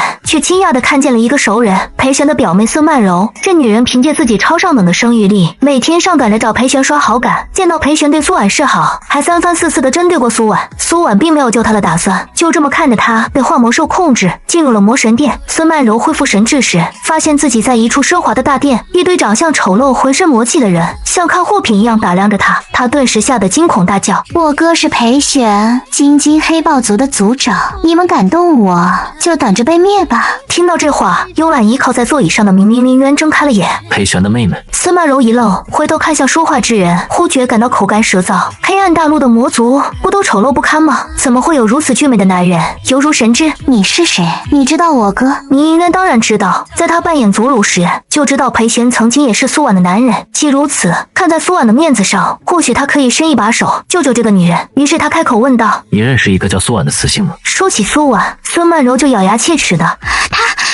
一个老光窝里出来的贱雌，还没有任何生育力。”他心里仍在继续谩骂：一个阴沟里来的杂种鼠族，竟然还被神兽学院最优秀的天才雄性宗司礼瞧上，甚至还交尾了，简直就是对我们这些贵雌的挑衅和羞辱。明明渊从首座上起身，轻笑开口：“没有任何生育力。你是什么生育力？”超上的。孙曼柔无比自豪道，顿时周围的魔兽都骚动了起来。至少能生50个吧？上个超上等的生育力被魔神宠幸后，可是生了109个。孙曼柔顿时吓得软了腿，强烈的不安涌了上来。他朝明灵渊凑近了一些：“这里是什么地方？你能把我送回家吗？我爹娘会给你很多赏金的。”周围幻魔兽发出桀桀怪笑：“老四，你这身皮还真是好骗，这个兽人小雌性都喜欢上你了。”就在这时，一个长着牛角、面目狰狞的巨大魔兽走进经验会大殿，所有人都匍匐在地。明灵渊也俯胸一礼：“大哥。”孙曼柔当即吓得瘫倒在地。你们是一伙的？眼看已经有人来拖走自己，孙曼柔一把抓住了明灵渊的衣摆，跪在地上卑微祈求：“不，我不要，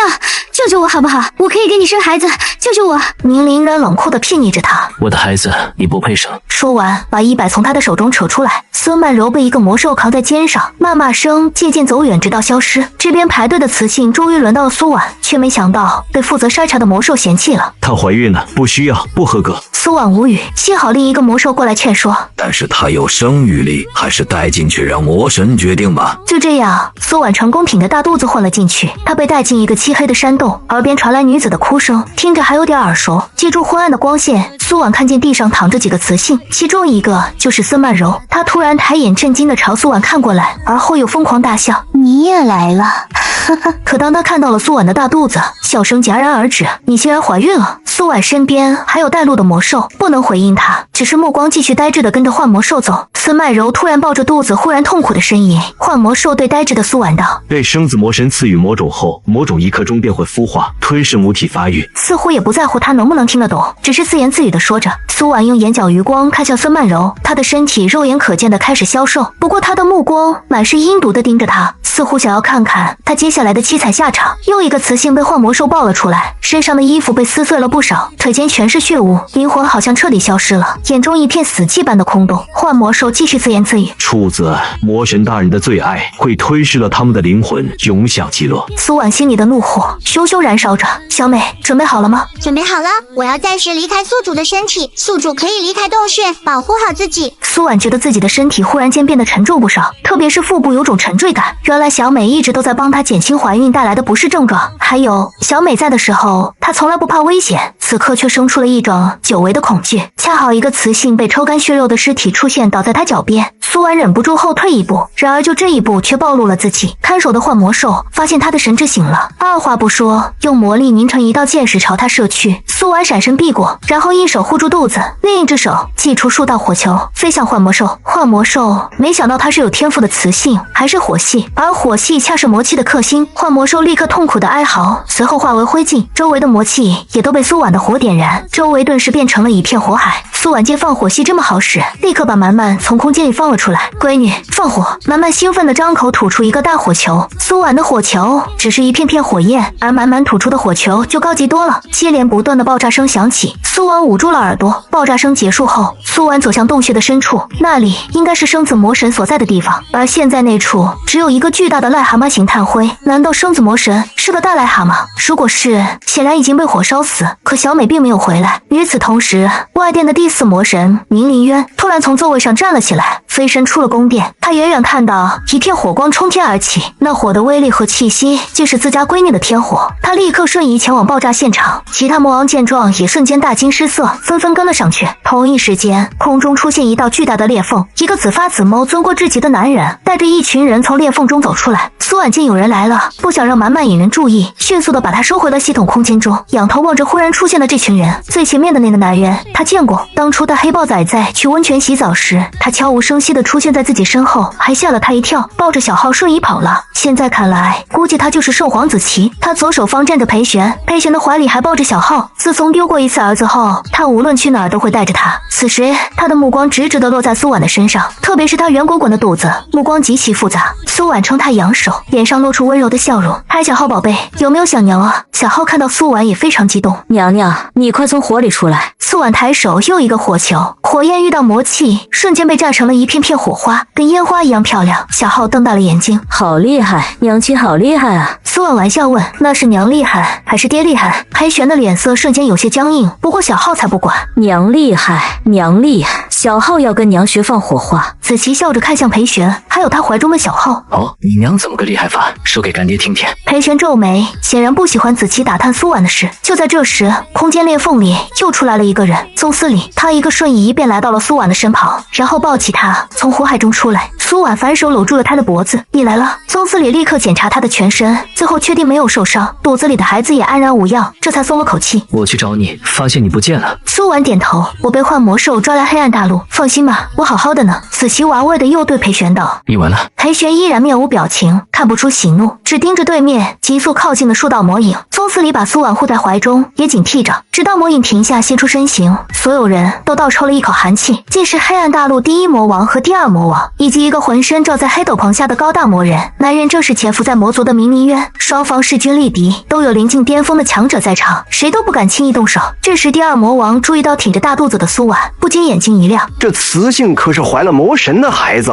苏婉嘴角一抽：“不好意思，你们魔神被我烧死了。”霍尔克那张猴子脸顿时变得狰狞：“你放的火，诺诺，杀了他！”明明渊扮演的莫诺仍然一动不动，甚至还后退了一步，表示自己并不想开战。开玩笑，拿他老婆开刀那哪行？这时一道身影从天而降，浓密的大卷发配上火辣的身材，吸引了在场所有雄性的目光。来人，这是第三魔王杰利亚。苏婉低头看看自己的身材，大肚子没有，虽然因为怀孕胸也比较圆，但是远不如杰利亚的。抬手捂住了宗司礼的眼睛：“不许看，只能看我。”宗司礼忍俊不禁：“当然，你在我心里是最美的。”苏婉顿时羞红了脸。裴玄朝宗司礼看了一眼，神色更冷漠了。小号不懂大人间的事，见苏婉和宗司礼很亲密，心里就有点吃味。娘，抱抱小号。可苏婉笑着张开了手，小浩从裴璇的怀中一跃而下，钻进苏婉怀里。苏婉对有点懵的宗司礼道：“这也是我生的，他叫小浩。”宗司礼有点难以相信，因为他看起来很小，除非他是很短时间内怀了一胎又一胎，还每一胎天赋都是天阶。满满的，他很安全。苏婉抱着小浩看向那个黑斗篷魔人莫诺，他怀疑这人是明明渊。满满很安全，这话也是说给他听的。莫诺听到他的话后放了心，模糊了自己的存在感，